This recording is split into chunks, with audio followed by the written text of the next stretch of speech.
क्या आपको भी पैसे कमाने के लिए हर दिन काम करने की ज़रूरत होती है? क्या आप भी बहुत कम काम करके ज़्यादा पैसा कमाना चाहते हैं? क्या आप अमीर बनने के लिए अपने आप को और अपने काम को इम्प्रूव और चेंज करना चाहते हैं? अगर हाँ, तो इस वीडियो में आपको अपने सभी सवालों के जवाब मिलने वाले हैं। स्वागत है आपका हमारे चैनल बुक ऑफ सक्सेस पर। 1997 में रॉबर्ट कियोसाकी ने शैरोन लेक्टर के साथ मिलकर एक बुक लिखी जिसका नाम था रिच डैड पुअर डैड। इस बुक ने आते ही मार्केट में धूम मचा दी और बन गई एक best selling book. Robert Kiyosaki के दो पिता थे, एक तो उनके रियल फादर जिनको वो पुअर डैड कहते थे यानी गरीब पिता, और दूसरे उनके फ्रेंड यानी माइक के पिता जिनको वो अपना मुंह बोला पिता मानते हैं और उन्हें वो कहते हैं रिच डैड। उनके जो रियल फादर हैं वो काफ़ी पढ़े लिखे हैं, वो एक कॉलेज में प्रोफेसर हैं, लेकिन उनकी पूरी ज़िंदगी में पैसों को लेकर बहुत ज़्यादा स्ट्रगल रहा। यही वजह है रॉबर्ट उन्हें पुअर डैड कहते हैं। और वहीं जो उनके मुंह बोले पिता हैं वो कम पढ़े लिखे हैं, लेकिन फिर भी वो एक बिजनेसमैन हैं और एक कामयाब इंसान हैं, और इसी वजह से रॉबर्ट उन्हें कहते हैं रिच डैड। रॉबर्ट कियोसाकी अपनी book rich dad and poor dad में बताते हैं कि जब वो 9 साल के थे तो दूसरे अमीर बच्चों को देखकर उनके मन में भी अमीर बनने की तमन्ना होती थी, और इसीलिए एक दिन उन्होंने अपने पुअर डैड यानी रियल फादर से पूछा अमीर कैसे बना जा सकता है। लेकिन जो उनके रियल फादर थे उनके पास रॉबर्ट के सवालों का कोई जवाब नहीं था, और उन्होंने कहा कि तुम अपने दोस्त माइक के पिता से इसका जवाब क्यों नहीं पूछते, वो तुम्हें इस सवाल का जवाब अच्छी तरह से दे सकते हैं। और फिर रॉबर्ट अपने रिच डैड के पास जाते हैं, उनसे अपना सवाल पूछते हैं, और वहीं से रॉबर्ट की फाइनेंशियल एजुकेशन का एक बहुत ही महत्वपूर्ण सिलसिला शुरू होता है। उनके रिच डैड उनको लाइफ के एक डिफरेंट स्टेजेस पर अमीर बनने के लिए और हमेशा अमीर बने रहने के लिए कुछ इंपॉर्टेंट लेसन बताते हैं, और इसी के साथ वो इस बुक में कई सारी बातें बताते हैं कि पैसों को कैसे मेंटेन करना चाहिए, पैसों को काम पर कैसे लगाएं, और ऐसी कौन सी गलतियां हैं जिनकी वजह से गरीब हमेशा गरीब रहता है। और इसके अलावा वो बताते हैं कि गरीब इंसान भी इस बुक में बताई बातों को फॉलो करे तो वो भी जल्दी से अमीर बन सकता है। तो अब हम बात करते हैं उन इम्पोर्टेंट लेसन्स के बारे में। लेसन नंबर 1, अमीर लोग पैसों के लिए काम नहीं करते। जनरली लोग पैसों के लिए बहुत ही ज़्यादा काम करते हैं। उनकी कोशिश यही होती है कि उनको एक ऐसी नौकरी मिल जाए जिससे कि हर महीने उन्हें अच्छी सैलरी मिलती रहे, और नौकरी मिलने के बाद वो पूरी डेडिकेशन और मेहनत के साथ जॉब पर जाते हैं, और इसी के साथ वो एक ऐसे ट्रैप में फंस जाते हैं जहाँ से वो कभी नहीं निकल पाते। और काफ़ी सारे लोग एक अच्छी सैलरी से अमीर बनने के लालच में एक रैट रेस का हिस्सा बन जाते हैं। उन्हें पता होता है कि महीने के एंड में तो सैलरी आनी ही है, और इसी वजह से वो लोन पर एक बड़ा घर लेते हैं, एक बड़ी गाड़ी लेते हैं, क्रेडिट कार्ड से महंगी महंगी चीज़ें खरीद लेते हैं, और फंस जाते हैं एक ऐसे ट्रैप में जहाँ से निकलना बहुत ही मुश्किल हो जाता है। क्योंकि आपने जो चीज़ें लोन पर ली हैं आपको अपनी मंथली सैलरी से उनकी EMI भी पे करनी होती है, और EMI को पे करने के लिए आपको कभी कभी एक्स्ट्रा टाइम भी काम करना होता है, और महीने के लास्ट में जो भी अमाउंट आएगा मैक्सिमम अमाउंट पे करने में ही चला जाएगा। इसी तरह से काफ़ी सारे लोगों की ज़िंदगी EMI भरने और नौकरी करने में निकल जाती है। अब सवाल आता है कि पैसों के लिए काम ना करें तो क्या करें। अमीर लोग जो होते हैं वो पैसों के लिए काम नहीं करते, वो कुछ ऐसा करते हैं जिसकी वजह से पैसा उनके लिए काम करता है। और वो क्या करते हैं इसका जवाब आपको आने वाले लेसन्स में मिल जाएगा। लेसन नंबर 2, लोगों को फाइनेंशियल एजुकेशन सीखना क्यों ज़रूरी है। इस लेसन में रिच डैड ये सिखाते हैं कि लोगों को पैसों की समझ बहुत ज़्यादा ज़रूरी है, लेकिन आम तौर पर हर देश में हर स्कूल कॉलेज में हर तरह की पढ़ाई होती है, सिर्फ फाइनेंशियल एजुकेशन को छोड़कर। ऐसा इसलिए कि एक ऐसा सिस्टम बना हुआ है, खूब पढ़ो और अच्छे नंबर लाओ और एक अच्छी नौकरी करो। लेकिन सच्चाई ये है कि किसी भी तरह की जॉब आपको कभी भी अमीर नहीं बना सकती। मान लीजिए कोई भी इंसान खूब पढ़ लिख कर डॉक्टर या इंजीनियर बन जाता है, लेकिन वो भी 9 to 5 नौकरी के चक्कर में फंसकर रह जाता है। यहाँ 9 to 5 ट्रैप का मतलब किसी को अपनी लाइफ के गोल से डीमोटिवेट करना नहीं है, यहाँ बस फाइनेंशियल एजुकेशन की बात हो रही है। और इस 9 to 5 ट्रैप से बाहर निकलने के लिए रिच डैड ने एसेट्स और लायबिलिटीज़ के बारे में बताया। एसेट्स उन चीज़ों को कहते हैं जो आपकी पॉकेट में पैसा डालती है, और लायबिलिटीज़ उन चीज़ों को कहते हैं जो आपकी पॉकेट से पैसा निकालती है।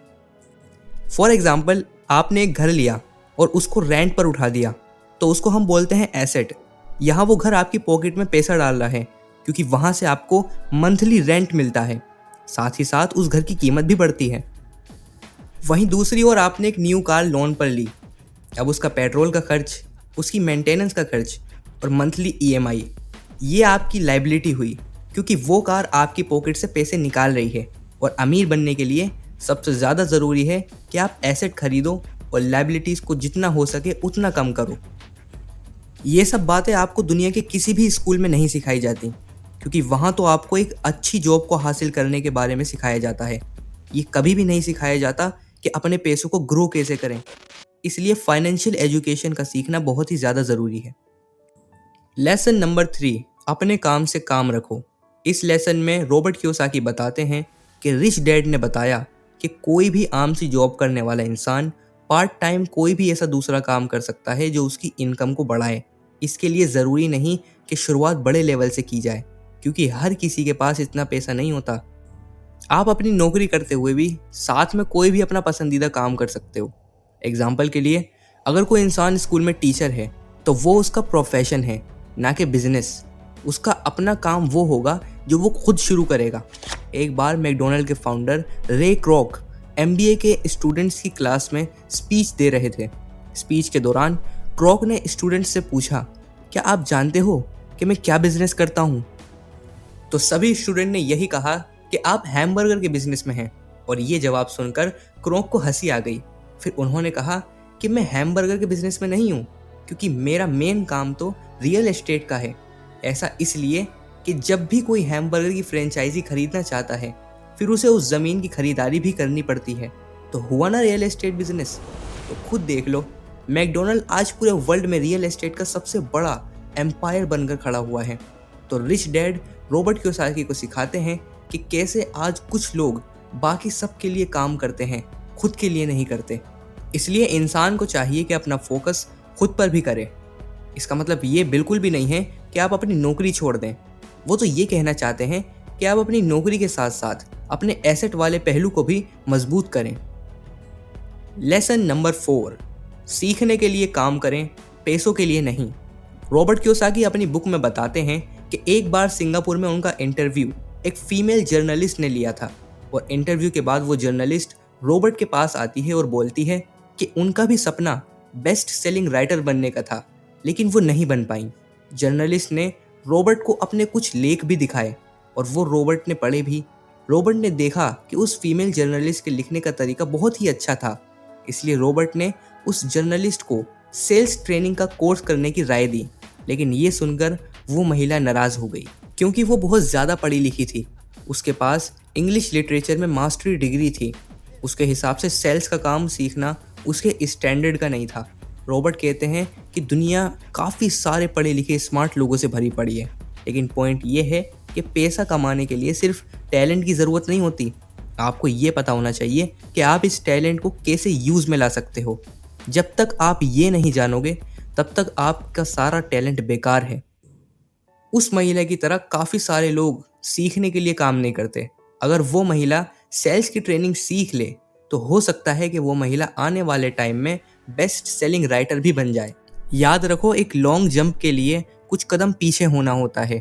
एक गरीब इंसान सिर्फ पैसों के लिए काम करता है, और वहीं अमीर इंसान कुछ नया सीख करके और अमीर हो जाता है। रॉबर्ट कियोसाकी बताते हैं कि जो उनके पुअर डैड थे, उनको हमेशा अपनी नौकरी की चिंता लगी रहती थी, और दूसरी तरफ जो रिच डैड थे वो सीखने पर ज़्यादा जोर देते थे, क्योंकि उनका मानना था कि अमीर बनने के लिए ज़िंदगी में काफ़ी सारी चीज़ें सीखनी पड़ती हैं, और यही उन दोनों में बड़ा फ़र्क था। लेसन नंबर 5, रुकावटों और बाधाओं को पार करना। रॉबर्ट कियोसाकी ये बताते हैं कि काफ़ी सारे लोगों को पैसों की समझ तो होती है, लेकिन फिर भी उनके रास्ते में कई सारी ऐसी रुकावटें और बाधाएं आ जाती हैं जिसकी वजह से वो अपने एसेट को ज़्यादा बड़ा नहीं कर पाते। रॉबर्ट ने इस लेसन में 5 ऑब्स्टेकल्स बताए हैं। Number 1, fair. कोई भी इंसान हो, उसको पैसों को गवा देने का बुरा तो लगता है। पैसों को गवा देने का डर अमीर को भी बहुत ज़्यादा होता है, लेकिन प्रॉब्लम यह है कि पैसों का नुकसान होने के बाद उस कंडीशन से निपटा कैसे जाए। यहाँ इम्पोर्टेंट ये है कि आप अपने फेलियर को किस तरह से देखते हो। अमीर और गरीब के बीच सबसे बड़ा फ़र्क यही होता है कि वो अपनी असफलता का मुकाबला किस तरह से करता है। Number 2, doubt. पैसों को इन्वेस्ट करते समय हम सब के मन में डाउट होता है जो कि हमें बहुत कंफ्यूज कर देता है। हर किसी के मन में सवाल होता है कि अगर मेरा इन्वेस्ट किया हुआ पैसा डूब गया तो क्या होगा, अगर सब कुछ मेरे बनाए हुए प्लान के हिसाब से ना हुआ। इस तरह के सवाल और डाउट से हम हमेशा डर जाते हैं और जिस भी काम को करने का सोचते हैं उसे शुरू ही नहीं कर पाते, और ऐसे ही हज़ारों मौके हमारी आंखों के सामने से गुजर कर चले जाते हैं और हम देखते रह जाते हैं। नंबर 3, लेज़ीनेस, जो कि इंसान का दुश्मन है और इंसान को कभी भी आगे नहीं बढ़ने देता। रॉबर्ट कहते हैं जो लोग सबसे ज़्यादा बिजी होते हैं असल में वो लोग सबसे ज़्यादा आलसी भी होते हैं। ज़िंदगी में हर टाइम पैसों के लिए काम करने वाले लोगों को ये बात समझनी चाहिए कि किसी भी चीज़ की लत गलत होती है। Number 4, bad habits. रॉबर्ट कहते हैं कि 2 लोगों में कंपैरिजन किया जाए तो उनकी आदतों में बहुत ज़्यादा फ़र्क होता है। साथ ही रॉबर्ट ये कहते हैं कि उनमें से जो खुद को पहले पे करता है वो खुद को फाइनेंशियली और इमोशनली ज़्यादा मजबूत करता है। उनके कहने का मतलब ये है जब आपके पास हर महीने सैलरी आती है तो सबसे पहले अपनी सेविंग्स और इन्वेस्टमेंट के पैसे को अलग करें, उसके बाद अपने बिल्स वगैरह चुकाएं। अगर अमीर बनने की ख्वाहिश आपके मन में है तो ये आदत आपको डालनी ही पड़ेगी, भले ही आपके पास हर महीने कम पैसा क्यों ना आए। तो पहले खुद को पे करो, उसके बाद दूसरे काम करो। इससे आपके 2 फ़ायदे होंगे। पहला तो आपका पैसा बढ़ेगा और दूसरा आपके सामने खूब सारे कमाई के अवसर आएंगे और आप उनका फ़ायदा भी उठा सकेंगे। नंबर 5, ईगो यानी अहंकार। रिच डैड ये भी कहते हैं कि कुछ लोगों में अहंकार बहुत ही ज़्यादा होता है और इसका यूज़ वो अपनी नाकामी को छिपाने के लिए करते हैं। रॉबर्ट कहते हैं मुझे जो भी नॉलेज है मैं उसकी बदौलत पैसे बनाने में कामयाब होता हूँ, और जो चीज़ें मैं नहीं जानता उनकी वजह से मैं अपने पैसों को गंवा देता हूँ। इसलिए किसी चीज़ की जानकारी आपको अच्छे से नहीं है तो पहले अपनी ईगो को साइड रखकर उस चीज़ को अच्छे से सीखो। अगर आप ये करते हो तो आप बहुत बड़े नुकसान से बच सकते हो। चलिए दोस्तों, इस बुक की समरी में हमने जो भी लेसन्स बताए हैं उनको और अच्छे से समझ लेते हैं। नंबर 1, अमीर लोग पैसों के लिए काम नहीं करते। यहाँ रॉबर्ट ये बताना चाहते हैं कि कुछ ऐसे करो जिससे पैसा आपके लिए काम करे, ना कि आप पैसों के लिए। नंबर 2, लोगों को फाइनेंशियल एजुकेशन क्यों ज़रूरी है। यहाँ जिक्र आता है एसेट और लायबिलिटीज़ का। एसेट बढ़ाओ, लायबिलिटीज़ कम करो। नंबर 3, अपने काम से काम रखो। इस लेसन में रॉबर्ट ने बताया है अपने काम से काम रखने का मतलब अगर आप 9 to 5 की किसी मामूली सैलरी वाली जॉब में हैं तो बाकी समय किसी पार्ट टाइम जॉब पर फोकस दो। नंबर 4, सीखने के लिए काम करो, पैसों के लिए नहीं। इस लेसन में बताया है जल्दी अमीर बनने के लिए आपको ज़्यादा से ज़्यादा स्किल्स की ज़रूरत है।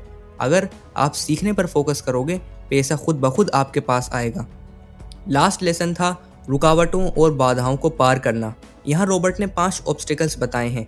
वो कुछ इस तरह हैं: fair, doubt, laziness, bad habit, ego. तो दोस्तों आज की वीडियो में बस इतना ही। आज की हमारी रिच डैड पुअर डैड इस बुक की समरी से आपको क्या सीखने को मिला कमेंट करके ज़रूर बताएं। साथ ही चैनल को सब्सक्राइब करें, हमारे साथ बने रहें। Thanks for watching.